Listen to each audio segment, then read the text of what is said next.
నీలాపక్షి ఇంకా ఎర్రపక్షి కలిసి ఒక జ్యూస్ పాయింట్ పెట్టుకొని కలిసి పని చేసుకునేవారు.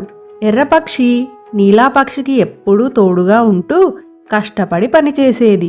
అలా వారి వ్యాపారం హాయిగా సాగేది. అయితే లక్కీ పక్షి ఇంకా చిన్నికాకి కలిసి ఒక స్వీట్ హౌస్ పెట్టుకున్నారు. కానీ చిన్నికాకి ఏ పని చేయకుండా, లక్కీకి సహాయం చేయకుండా ఎప్పుడూ తింటూనే ఉండేది. దాంతో లక్కీ రోజు చిన్నికాకిని తిడుతూ ఉండేది. అయినా అవేమి చిన్నికాకి పట్టించుకునేది కాదు. అలా ఒకరోజు, ఏ చిన్నికాకి, ఎప్పుడు అలా తింటూనే ఉంటావా? కస్టమర్స్ వచ్చే టైం అయింది, నువ్వు ముందు ఇక్కడ నుండి వెళ్ళు.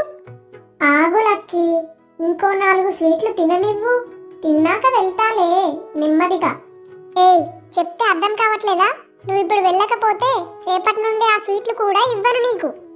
అలా లక్కీ పక్షి కోపంతో చెప్పగానే చిన్నికాకి అక్కడ నుండి తుర్రుమని ఎగిరి ఇంటికి వచ్చి హాయిగా విశ్రాంతి తీసుకుంటుంది. చెప్పండి సార్, ఏం కావాలి? మా వద్ద అన్ని రకాల జ్యూస్లు అందుబాటులో ఉంటాయి.